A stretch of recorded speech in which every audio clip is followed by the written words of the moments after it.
नमस्कार, मैं अविनाश सैनी और आप देख रहे हैं सारी दुनिया।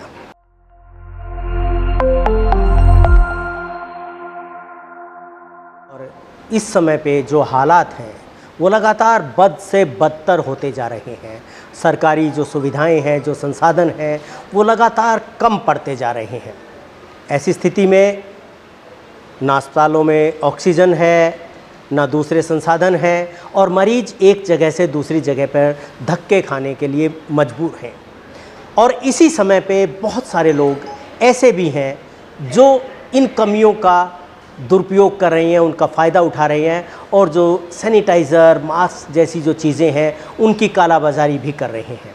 लेकिन ऐसे ही समय पे ऐसे लोग भी हैं जो समाज के बारे में सोचते हैं, समझते हैं और ये मानते हैं कि ये जो महामारी है वो सिर्फ सरकार के प्रयासों से उसका मुकाबला नहीं किया जा सकता, उसके लिए समाज को आगे आना होगा।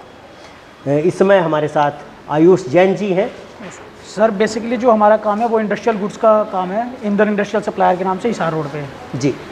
तो सब कुछ ठीक चल रहा था, लेकिन 15-20 दिनों से एकदम से जो सिनेरियो चेंज हुआ जी, वो किसी के समझ ही नहीं आया क्या हो रहा है। 3-4 दिन पहले मेरे दोस्त और या कलीग्स कह सकते हो, आप बैठे थे तो बात कर रहे थे कि पिछली बार जिसने काला बाजारी करी या जो भी कुछ करा वो उसके पच गया, लेकिन इस टाइम सीधी जान पे बात आ रही है। बिल्कुल सर। इस टाइम हमें समाज को, दोस्त को, चाहे छोटे से छोटा कॉल भी क्यों ना हो, चाहे कोई दुश्मन भी क्यों ना हो, अगर हम फ़ोन कर देंगे कुछ भी होगा, अगर एक बंदे की भी जान बच गई तो बहुत बड़ा होगा। और इस वक्त हमें अपना काम थोड़ा कम करके सैनिटाइज़र, मास्क वगैरह जो फर्स्ट एड कह सकते हैं हम, कोई बहुत बड़ी चीज़ नहीं है लेकिन फर्स्ट एड है, अगर हम किसी को भी मुहैया करवा पाए, कोशिश रहे कि बिल्कुल निःशुल्क, तो एक बहुत अच्छा रहेगा। उसी टाइम 3 दिन पहले मैंने एक छोटा सा पोस्टर बनवाया और सोशल मीडिया पे डाला, फेसबुक पे, कि ऑल ओवर रोहतक, बाहर का तो नहीं हम कह सकते, ऑल ओवर रोहतक अगर किसी भी बंदे को मास्क, सैनिटाइज़र, थर्मल स्कैनर जहाँ पे वैक्सीनेशन कैंप लग रहे हैं कि 100, 200, 500 लोग आ रहे हैं, सपोज करो उसी के अंदर वो करवाने तो वैक्सीन आ रहा है, लेकिन हो सकता है किसी को कोविड हो, उसकी अगर हम फर्स्ट एड एक उसका थर्मल से चेक कर लें तो ज़्यादा बेस्ट रहेगा। और ये हम बिल्कुल फ्री ऑफ कॉस्ट पूरे रोहतक में डिस्ट्रीब्यूट कर रहे हैं। आप लोग आपने कहा कि ये फर्स्ट एड है, हाँ, लेकिन ये सबसे ज़रूरी चीज़ है इस समय पे। मास्क सबसे ज़रूरी चीज़ है और बहुत सारे लोग हैं जिनके पास इस समय ऐसी स्थिति है कि मास्क वो ख़रीद नहीं सकते या उनको अवेलेबल नहीं है। ऐसे ही सैनिटाइज़र की बात है कि बार बार हमें हाथों को सैनिटाइज़ करना पड़ता है और जो बिल्कुल जिनके पास खाने की सुविधा भी नहीं है उन लोगों को सैनिटाइज़र ख़रीद के उसका यूज़ करना, एक आदत भी नहीं है ना लोगों को, उसकी आदत भी डालनी एक बड़ी चीज़ डालनी पड़ेगी। बीच में लोगों की सर आदत बिल्कुल ही छूट गई थी। अगर आप अपन 4 या 5 महीने की बात करें तो लोग ना तो मास्क लगा रहे थे ना सैनिटाइज़र जी। बल्कि मैं एक चीज़ और कहूँगा, जिन लोगों तक सैनिटाइज़र प्रोवाइड हो रहे हैं बहुत बढ़िया है। अगर सैनिटाइज़र प्रोवाइड नहीं हो पा रहे तो आप घर में भी एक सैनिटाइज़र बना सकते हैं, गर्म पानी के अंदर थोड़ी सी फिटकरी डाल के आप उससे अपने हाथ धो लीजिए, वो भी वैसे ही वर्क करेगा जैसे कि एक सैनिटाइज़र वर्क करता है। आयुष जी, आपने बताया कि किस तरह से आपके मन में ये विचार आया, वो क्या परिस्थितियां हैं इस समय की वो सबके सामने हैं। जी। लेकिन बहुत कम लोग हैं जो उसके बारे में सोचते हैं, समाज के बारे में सोचते हैं।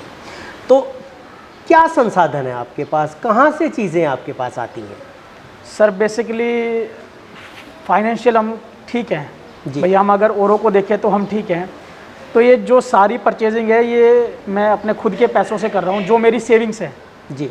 हम किसी से ना तो डोनेशन ले रहे ना कुछ ले रहे, मैं और मेरा स्टाफ वर्किंग करता है, मेरे को बहुत एनकरेज करते हैं कि भाई सर साथ चलेंगे या जो भी हैं, क्योंकि इस टाइम कोविड का ऐसे महामारी है, लॉकडाउन तो नहीं लगा लेकिन लोग सिर्फ सेल्फ लॉकडाउन हो गए हैं। बिल्कुल सही कि अपने घरों में है, लेकिन उस टाइम ये होता है कि हमने अपना ऑफिस भी क्लोज किया हुआ है, हम पूरे दिन में सिर्फ 1 घंटा ओपन करते हैं ऑफिस, बहुत ज़्यादा अर्जेंट किसी का मटेरियल होता है तो भेजते हैं, बाकी पूरे दिन हम ये डिस्ट्रीब्यूट करने में ही लगे रहते हैं, लेकिन देते खुद हैं।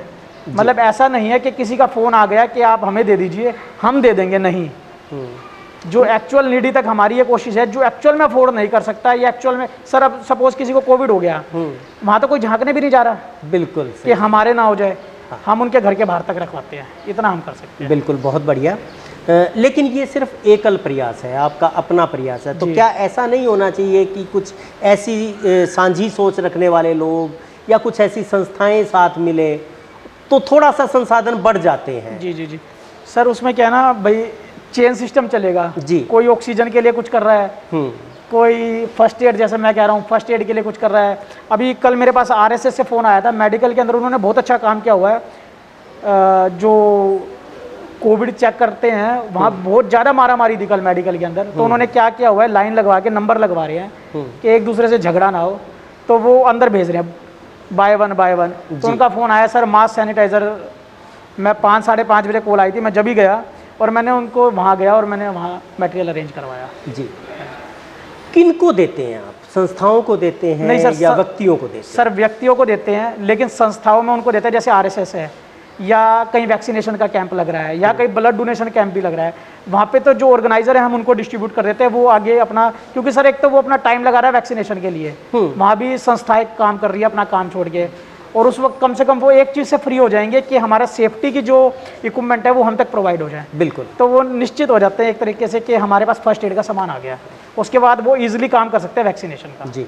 तो ये एक दूसरा काम है कि कुछ ऐसे लोग समाज में अगर हैं, कुछ युवा हैं या कुछ और लोग हैं जो सोचते हैं कि हमें समाज के बारे में कुछ करना चाहिए और वो किसी एक काम में लगे हुए हैं, अपनी एनर्जी वहाँ लगा रहे हैं। मान लिया कुछ वॉलंटियर्स ही हैं, जी जी जी। वो खाना बांटने का ही काम कर रहे हैं, तो वो खाना तो बांट रहे हैं, अपना समय दे रहे हैं, लेकिन अगर वो मास्क भी खरीदेंगे और सैनिटाइजर भी खरीदेंगे तो उन पे लोड बढ़ जाएगा, लोड बढ़ेगा, तो उस लोड को भी बांटने का काम आप कर रहे हो कि वो भी उन तक पहुंच सके सर, क्योंकि उनकी सुरक्षा होगी जी, तो जब भी वे दूसरे की सुरक्षा कर पाएंगे, तभी दूसरे की सुरक्षा कर पाएंगे। तो आप लोगों को कितने लोग आप तक पहुंच पा रहे हैं अभी तक? सर कैसे पहुंचते हैं? सर फ़ोन के माध्यम से। फ़ोन के? अब मेरे पास फ़ोन आता है कि सर हम आपके घर से ले लेते हैं, मैं सर आपको आने की कोई जो दिक्कत नहीं है, हमारी टीम उधर जाएगी, हम खुद जाते हैं, हम आप तक प्रोवाइड कर देंगे। कितने लोग हैं आपकी टीम में? सर 2 बंदे मेरा स्टाफ है और एक मैं अकेला हूँ। अच्छा, 3 जनों की हमारी टीम है सर, हम इसको टीम कहते हैं सर। जी, बिल्कुल सही है, टीम ही है। जब आप मिल के एक उद्देश्य के लिए सोचते हैं, उसके लिए आगे कदम बढ़ाते हैं, पहलकदमी लेते हैं, तो बिल्कुल ये एक टीम वर्क है और इस टीम में हमें लगता है कि और बहुत सारे लोग जुड़ते जाएंगे और आपकी टीम बड़ी बनेगी और आपका जो काम है वो बंटेगा एक दूसरे के साथ। तो आपके इस काम के लिए शुभकामनाएं आयुष जी, और हम चाहते हैं कि इसी तरह से जो युवा हैं, जो सक्षम हैं कुछ करने में और समाज के लिए कुछ करना चाहते हैं, तो वो आगे आएँ। तो आप सब से हमारा अनुरोध है कि जिस तरह से आयुष जैसे युवा या इनकी जो टीम है वो काम कर रही है, इस तरह से आप लोग भी आ सकते हैं, आगे काम कर सकते हैं और ऐसे लोगों के साथ मिलकर अपनी ताकत को बढ़ा सकते हैं। प्रोग्राम देखने के लिए बहुत बहुत शुक्रिया और चाहेंगे कि इस प्रोग्राम को आप ज़्यादा से ज़्यादा शेयर करें। शेयर इसलिए नहीं कि इस प्रोग्राम की रीच बढ़े, शेयर इसलिए कि ये जो ऐसे लोग हैं इससे प्रेरणा लेके और बहुत सारे लोग आगे आ सके। आयुष जी, आप अपना नंबर भी एक बार बता दें, हम स्क्रीन पे भी दिखा देंगे, तो अगर आप बताएंगे अपना नंबर तो इससे आपसे संपर्क करने में आसानी होगी लोग। 9965291150। तो समाज की सुरक्षा सबसे बड़ी चीज़ है। आयुष जी ने समझा है, सोचा है और उसके लिए एक कदम उठाया है। हम भी उठा सकते हैं ये कदम, हम भी आ सकते हैं आगे, अपने लिए, अपनों के लिए, अपने समाज के लिए। शुक्रिया।